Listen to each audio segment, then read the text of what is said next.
What's up, Wrangler Nation? Ian Tasso here. Another big weekend in the books for your Las Vegas Wranglers, as after a road trip that saw them finish 4-2, capped off by a big 3-game road trip sweep of the Colorado Eagles, Las Vegas kept the momentum going as they returned back to the Orleans Arena and took 2 out of 3 from the first-place Alaska Aces.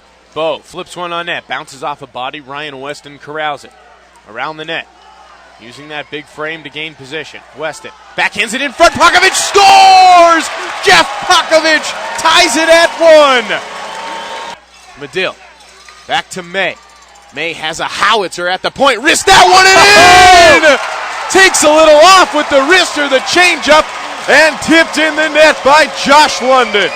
Don't. Kissel in with MacArthur. MacArthur wins it, and that will do it. Las Vegas holds on, a 2-1 victory against the Alaska Aces. And he shoots wide with 2 seconds left, but that will do it. A 4-2 victory for Las Vegas over the reigning Kelly Cup champs, the Alaska Aces. They take 2 out of 3. You talked about it. How comfortable in their own skin is this Wrangler team in a tight third-period game? What was once a 20-some-odd point lead for Alaska in first in the West was slimmed down to 8 points before the weekend series, and now sits at 6 as Las Vegas is knocking on the door of that top seed in the West as they prepare for another big stretch of games this weekend. All right, Pete MacArthur here. Obviously a big weekend for you guys. You dropped the first game against Alaska, come back roaring, take the next 2 out of 3. All 3 of them, though, very tightly contested. But again, you guys prove you're so comfortable when the game's on the line late in the third period, whether it's a big third period from Millsy or last-second goal like you had back at Veterans Day weekend. What is it about this team that makes you guys just so comfortable in your own skin late in the third period? Well, I think it's kind of unfortunate. We always seem to get behind, especially in our own building in the first period, and then we kind of have to band together in the third to get these important points. But I think we just have a locker room that the guys really care about each other, and we want to see each other do well, and we know it's more fun when we win, so somehow we figure out how to get it done on most nights. And then special teams, another big story this weekend. You guys starting to click on the power play, always rolling on the PK, but specifically with the power play, you guys have 14 goals in your last 12 games of man advantage. What's the difference for you guys when the power play is struggling a bit versus now when you guys are clicking pretty well? I think we finally just realized that we can't take our foot off the gas just because we're a man up.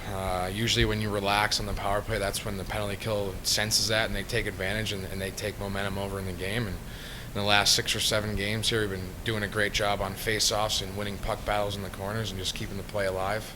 And it's helping us win some games. And then on the other side of the puck, the PK unit, you guys are a perfect 20 for 20 and the last 20 you faced. So that's always a big thing for you guys, always solid on the PK. Talk to me a little bit about that unit and not only what makes you successful, but how important that is to be able to hang your hat on a real solid PK. Yeah, especially the way the game's played nowadays. If you can't do well on both sides of special teams, you're probably not going to win many games, and you definitely won't win in the playoffs. And I think we have a group of pit bull defenders down low that I wouldn't want to play against in front of the net, and we've got a cohesive unit up front, and we're all on the same page right now, so it's really helping us down the stretch run. And then before I let you go, big story this weekend again. I know Eric Lampy for the big series against Alaska. Doesn't seem to phase you guys, though, as you take 2 out of 3. Obviously, he's important in what he brings offensively, but again, you guys just keep on rolling, and what does that say about the boys that you lose a cog like that, and it doesn't seem to stop the train? Again, I just think it goes back to we really care about each other in the locker room. We want everyone to do well individually, and if that happens, we're going to do well as a team.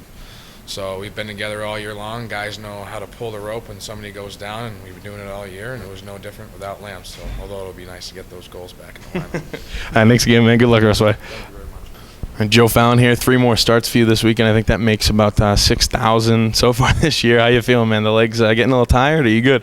No, I feel pretty good. Just had a couple days off this week, and now we got 5 games in 7 days, so it's probably one of the toughest stretches of the season. So feeling pretty good going into it. We'll see. Good, and then another good weekend for you. The team goes 2-1, but again, you get called on 3 more times. A lot this season, but you've been great. You're leading the league in wins, and as you head into this weekend's games, you're making your league-leading 41st start of the season. What's been the key for you so far this year, staying healthy, staying strong, and putting all these good efforts together? Just having good habits and stretching a lot, and make sure that come the weekend, I'm ready to go, having a good week of practice. So it's been, it helps when you have a good team in front of you, and when you're winning and doing well, you want to play a lot of games. And speaking of that good team in front of you, two guys head up to the AHL this past weekend. Josh London goes up, and then Barry Goers too. You've played behind Barry for all of this season and last season as well. What is it about Barry that makes him such an important cog for that defense? Really makes this team go. He's just a tremendous skater, and he can take the puck and move it up ice, and he's very well defensively as well. So he's just a real good player. He deserves to play in the American Hockey League right now. And then, as you mentioned, 5 games in 7 days, big stretch for you guys. What's going to be the key for the Wranglers as you guys go down in this final home stretch as you guys get ready for a playoff run? You still got to be in good shape and make sure that we try to get 2 points every night. And we'll see how it goes. You never know, but we got to come out to play. All right, Adam, obviously a big series for you guys this weekend. Took 2 out of 3 against the Alaska Aces. Talk to me about how big this weekend series was for you guys in the locker room on the ice to really show everyone else what you guys are capable of. Well, we knew that coming into this game that there are a few games ahead of us, and we knew that the games were very important to us. We want that first round, that bye would help us a lot, get some guys back that are up in the A, and just coming away with 2 out of 3 was really big for us. And then at home, you guys defend home ice once again. You've only lost 4 games in regulation at the Orleans all season long. What is it about this building that makes you guys so tough to beat here? I'd say the fans. I mean, we've had great support this year. I've been here 3-4 years, and this year's been phenomenal with the fans. So, it just helps when the fans are behind us. Got to wish a congratulations to the Las Vegas Wranglers, 7,447, the first sellout of the season, first virtual sellout. All the tickets have been purchased, but wow, 7,000 plus on hand tonight, unbelievable. And they love it, Heroes Night. That kid's got a couple of capes. And then a hat trick Saturday night lifted the team to victory after you told Matt Langseth in the off-ice interview you guys were going to bring it home. What got into you there in that third period? Something in the Gatorade or taking advantage of the fact that Lampy's not playing, trying to catch him in the goal column? No, that's not what I'm going for. But, we're just excited, in between periods. And, we want to win these games against Alaska. They're our toughest competitor, and they're ahead of us. So we're all chasing them. So we want to be the team to be chasing the end. Net. He had a power play killed off, but here's another chance. And they score! Adam Miller with ankles in front. Power play for Las Vegas brought to you by Glenn Miller & Associates. Midway through the third period, 10:50 left on the clock. Miller in the slot, puts the brakes on, fires, and scores! Adam Miller hits the top corner and gives Las Vegas a 3-2 lead. How about that snipe? And off the ice, interception by Miller. Nearly turned into an offensive rush, but he had to wait because London almost cleared the zone. A minute 45 now. Here's Miller, turned it over. Backhands to London, a move in front. Saved by Corshane. Miller with a backhand. They score! No. Waved off by the ref. Waved off. Miller with a backhand, but the referee waves it off. Here's a good look at it.